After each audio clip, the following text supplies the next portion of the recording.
Welcome to the Elden Conspiracy, the channel where I engage in unhinged lore speculation about the game Elden Ring. This video will contain massive spoilers. Today we are going to dive deep on the origins of Malenia and Miquella. The official narrative we get from item descriptions, and which most lore enthusiasts have accepted, paints a picture of two Empyreans, born of a single god, the combined form of Radagon and Miquella. Being products of incest, the twin prodigies are cursed from birth. With Malenia harboring rot within, and Miquella doomed to eternal childhood. However, this narrative always struck me as odd. I think there are enough hints from game mechanics and environmental storytelling to discredit this narrative. First, we need to acknowledge that Elden Ring's item descriptions are more deliberately misleading than any other Souls game. For example, Horolua's remembrance states that he was the first Elden Lord. This is completely false, as we learn later that Placidusax was Elden Lord before Godfrey, and the Society of Miquella had their own version of the Elden Ring. Item descriptions are the result of legends and hearsay propagating throughout the lands between until the truth is lost. Take the stone scales of the ancient dragons. We are told that the ancient dragons were immortal because they possess stone scales. Yet in Lindell we see Granzax, an ancient dragon, but he's clearly dead. Furthermore, you can find gravel stone around his corpse, so his stone scales did not make him immortal. But why the legend? The ancient dragons may have been immortal at some point in the distant past. Remember, Placidusax was Elden Lord once, so it may be that his kin, the ancient dragons, were blessed by grace in those days, giving them an ability to be revived, similar to the tarnished of today. This resulted in the myth of dragons' immortality that is wrongly attributed to their stone scales. The reason Granzax is dead is because the War of Ancient Dragons occurred after Placidusax and Miquella were banished beyond time. Placidusax was abandoned by the Greater Will, making Granzax mortal. Item descriptions should always be taken with a grain of salt, and when contradicted by environmental evidence, disregarded. Back to Malenia and Miquella, let's address the child part of their narrative. Gideon Ofnir refers to Nephili as his daughter. Radagon's children with Reincarnation, who the public did not recognize as biologically related to Miquella, are described as becoming demigods through adoption. We also have the example of Lady Tanith and Zorias. Child does not necessarily mean biological relation in Elden Ring. We are told Malenia and Miquella are cursed, but let's look at how curses are usually treated in Souls games. In Dark Souls, the curse of the undead, we are told, is something that comes when the fire fades, and the risk of going hollow is some unnatural ailment to be avoided. However, as we delve deeper into the story, we learn that the curse of the undead is the true state of humanity, which formed when the pygmy found the dark soul in the Age of Ancients. The dark sign was branded on humanity by Gwyn to suppress the dark soul, seeing it as the only threat to his rule. Gwyn then labeled it as a curse to domesticate humanity and make them reject their nature. Curses are usually used by authorities in the worlds of Souls games to cover up something secret or forbidden, and I think something very similar is going on with Malenia and the Crimson Valkyries. There is usually some reason behind a curse. Did the sealed god of rot under Liurnia bear a grudge against Radagon? There is no evidence of such thing. It seems utterly random and arbitrary for this god to curse the child of Radagon without precedent. Also, why are Malenia and Millicent worshipped by the unwanted rot pests? Where did they come from? By what means are the insectoid pests related to the beautiful and deadly Malenia? Rather than a curse, I think it's more accurate to say that Malenia and the Crimson Valkyries are a distinct type of being in the lands between, with their own unique life cycle which involves blooming. This rot is not an affliction, it is a part of their being and the source of their power. When Malenia blooms in the boss fight, she becomes more powerful and aggressive, able to use entirely new attacks. Crimson Valkyries are also the only ones able to use the unalloyed gold prosthetics. No one else uses these. Commanders Niall and O'Neill use prosthetic legs, but they are visibly limping. Crimson Valkyries are able to use these prosthetics better than someone would use their own limbs, so how is this an affliction? I would say their ability to use these prosthetics comes from their unique physiology, of being part rot. At the beginning of Millicent's quest line, we meet a man named Gowry. He wants us to find an unalloyed gold needle to suppress Millicent's rot, but first he needs to repair it. This tells us several things: that Gowry is familiar with the use of these needles, and that he has probably done this before and given needles to other Crimson Valkyries. When we give this needle to Millicent, suddenly she is better. The rot has ceased to writhe, she says. Then she feels a compulsion to travel north to the Hala tree.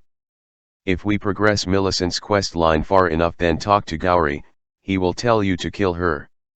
Why does he want this? When a Crimson Valkyrie dies in combat with a gold needle inserted, she blooms. This is what spreads the scarlet rot. The entire reason why Sahelid is filled with scarlet rot is because Malenia bloomed in her fight with Radagon. But this isn't the only place.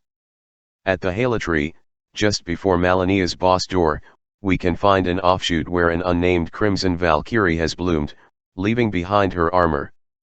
This is responsible for the scarlet rot in that area of the Hala tree, not Malenia. It turns out that Gowry is himself a child of rot, and has been sending Crimson Valkyries out on missions, to fight and die in battle and spread the scarlet rot. This is what he cares about, to make the whole lens between like Sahelid. If we assist Millicent at the end of her quest line, she takes out the needle, saying, "I do not want to bloom into something I'm not." So the needle is required for them to bloom. This speaks to a symbiotic relationship between the scarlet rot itself, its followers, and the unalloyed gold needles. The gold needles were developed by Miquella to help his sister suppress the scarlet rot and maintain her humanity, but the children of rot have subverted their purpose and instead are using them to create potential biological disasters in other areas. Back to the topic at hand, all of these interlocking systems are too complex to put under the label of curse. Rather, this points to a symbiosis between different life forms. If Malenia was indeed the child of Radagon and Marika, then where did Millicent and her sisters come from? Gowry says that he just found her in the swamp. Well, how does this make sense? If we look at the story trailer put out before the release of the main game, we can see when Malenia blooms, she is clearly giving off seed, fertilized seed. Those seeds settled in the swamp and grew up into Crimson Valkyries. Plant and floral metaphors are always used to describe the Crimson Valkyries, so it makes sense they would grow and propagate through seeds. Do you still think this is the product of a curse? Let's talk about Radagon. When Radagon left Rennala, he left her with an amber egg used in the forbidden art of reincarnation. What the heck is Radagon, champion of the Golden Order, doing with something like that?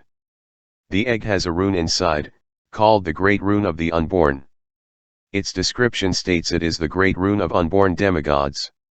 What this means is the amber egg can be used to birth demigods, but also that it has been used to birth demigods. The way we use it in-game is to reallocate our attributes and change appearance.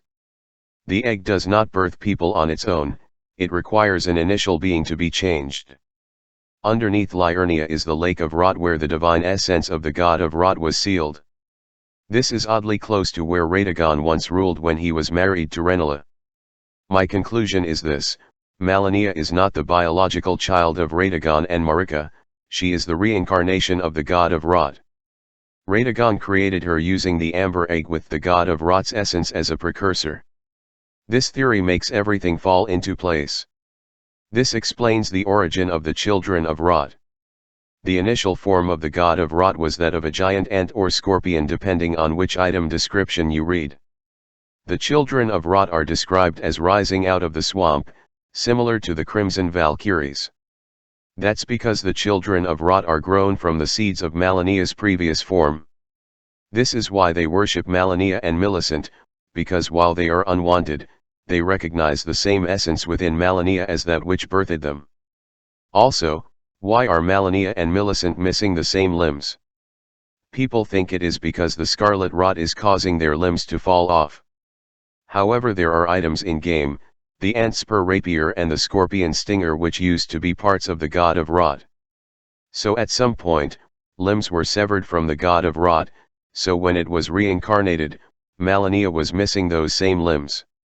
Malenia's great rune has the same shape as the great rune of the unborn.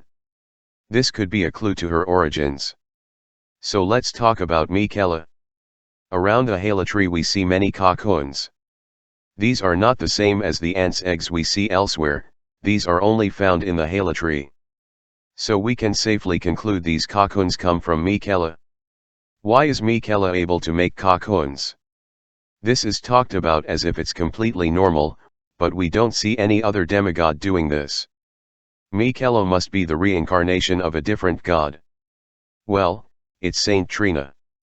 If we look at the sword of Saint Trina item description, we learn that Saint Trina just vanished one day. That's because she was captured by Radagon and reincarnated into Miquella. If we look at the Fever's cookbooks, every item is attributed to Saint Trina, until the last one, where the bewitching branch is said to be used by Miquella. It's unclear what Miquella's true aims were. We know he created the Hala tree by taking one of the Erd tree's saplings and watering it with his own blood, to create a new society that would be accepting of those excluded by the Golden Order. Some people think his intentions were good, others believe he was mind-controlling everyone. Even recognizing this, the twin prodigies' status as Empyreans is still valid. Each of them is the child of a different single god, with Malenia being the child of the god of rot and Miquella being the child of Saint Trina.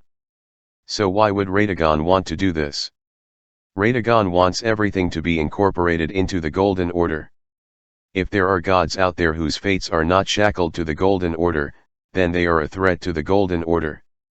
Radagon reincarnated these gods as a way to control and domesticate these forces, and use them in defense of the Erd tree.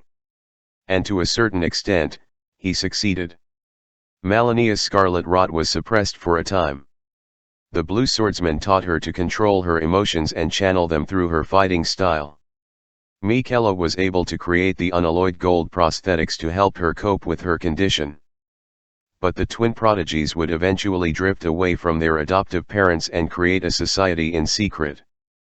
Perhaps they felt inklings of their forbidden origins and knew they would never completely fit into Erd tree society.